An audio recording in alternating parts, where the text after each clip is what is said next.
That's what rabbis in a generation of this Sodom and Gomorrah we live in make you think, that it's a cleansing place.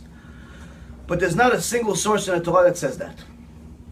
Not a single one. I made a shiur. I speak about Gehenom here and there. I mention a fact. I try to get people's attention once in a while.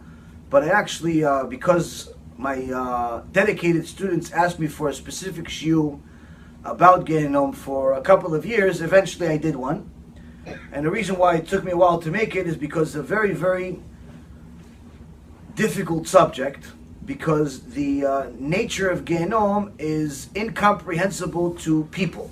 And the reason why is because we're limited with our thoughts, we're limited with our understandings, and we think that Hashem is limited also. But HaKadosh Baruch Hu says to the prophet Isaiah, "Machshevotai lo machshevotechem, lo machshevotai machshevotechem." I don't think like you. I don't have limits like you.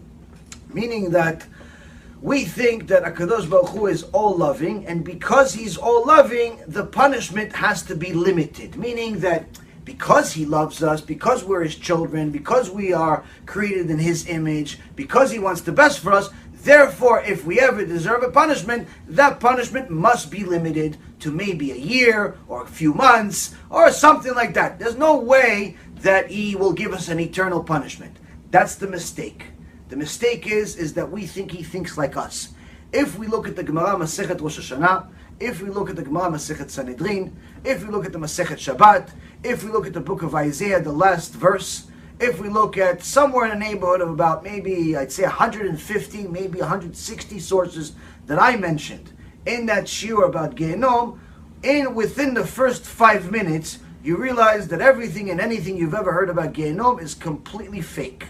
What's the truth? The truth is that just like a Kadosh Baruch Hu has unlimited love, that even if you're wicked your whole life, He'll still welcome your tshuva if you do it.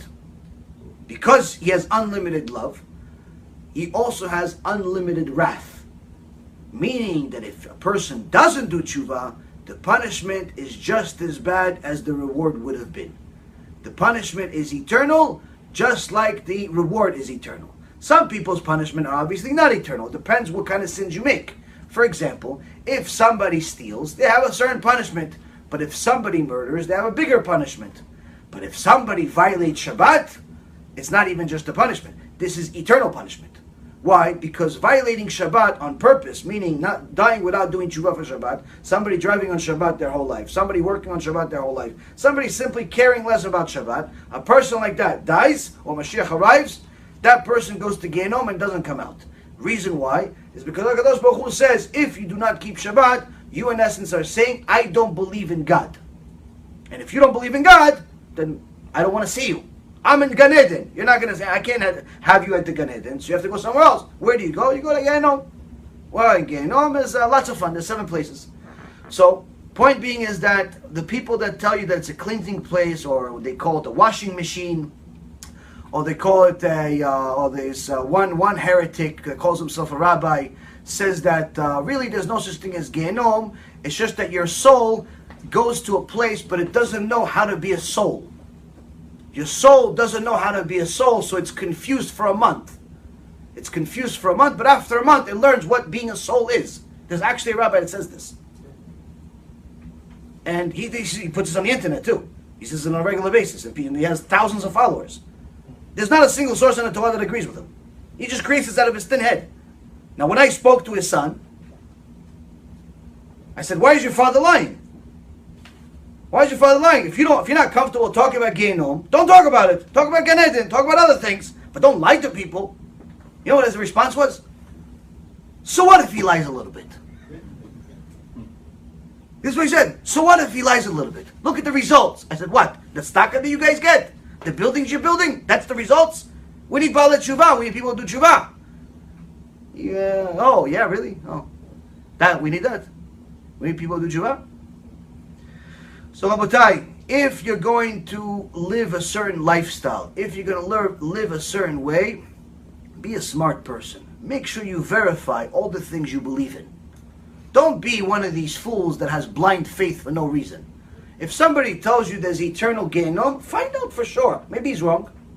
If somebody says there's eternal Gan Eden, find out. Maybe he's wrong. If somebody says there's even a God, make sure maybe he's wrong. Find out. Look, do some homework. Find out. You could ask questions. You could look at other lectures that we did. You could double check the books yourself. Find out for sure. Don't just believe somebody just because he has a long beard. Don't just believe somebody just because he calls himself a rabbi or because he wrote a few books. Don't believe people because they wrote books. There's a guy by the name of Shmuley Boteach. He calls himself a rabbi. Now, Shmuley Boteach was also so-called rabbi to Michael Jackson, the pedophile. Now, Shmuley Boteach calls himself a rabbi, and he likes to call himself a rabbi. He calls himself America's rabbi. But what kind of rabbi writes a book with one of the most popular porno stars in history, Pamela Anderson? He wrote a book with her. Now, he's not writing a book with Pamela Anderson about how she did tshuva and how she regrets the past. And if she could do tshuva, you could do tshuva, to uplift. No, what is he talking about? He wrote a book about what? About sex.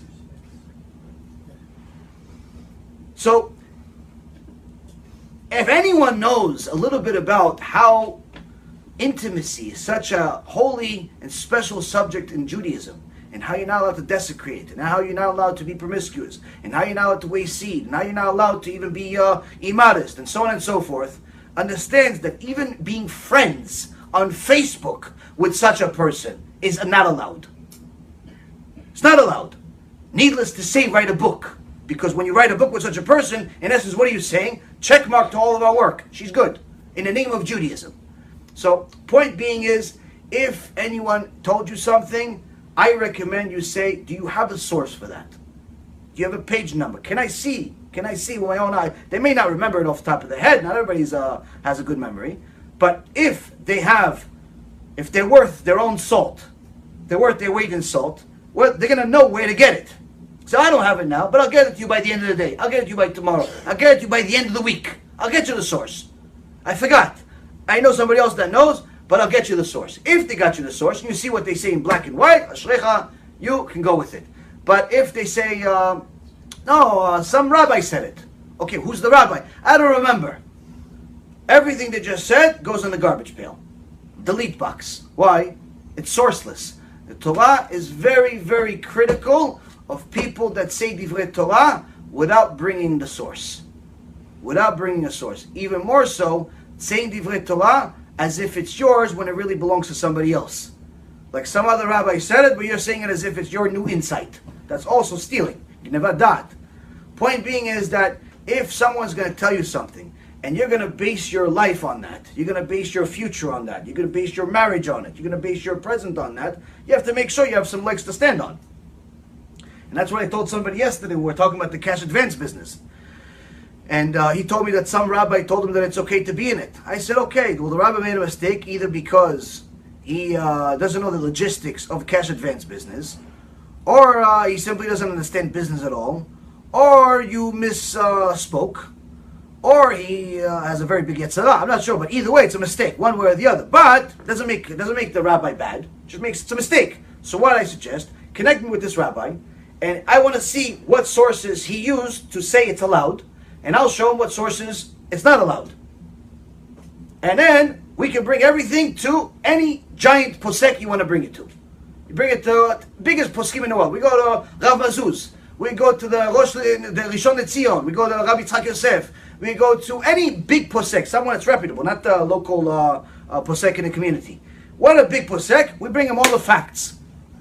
If you have a single posek in the entire world that's reputable, say it's allowed, I'm going to make an entire lecture pitching you guys to go into the business. Telling you guys to go into because it's allowed. So I said, if the rabbi wants to do it, no problem, I'll do it. But I can save you the time. You won't find anyone. You won't find a posek to say it's okay. You won't find anyone with Yirat Shamayim to say it's okay. You won't find anyone that understands the business to say it's okay. Why? Because even the people in the business, every single one of them, even the goyim, know it's an unethical business. Everybody knows it's not ethical. There's no questions of whether it's unethical or not. The question is whether you like money or God. That's the question. Which one do you like more? If you like money more than God, then you'll have a lot of money from this business, but you won't have God. And if you don't have God, then eventually you'll find out what that means.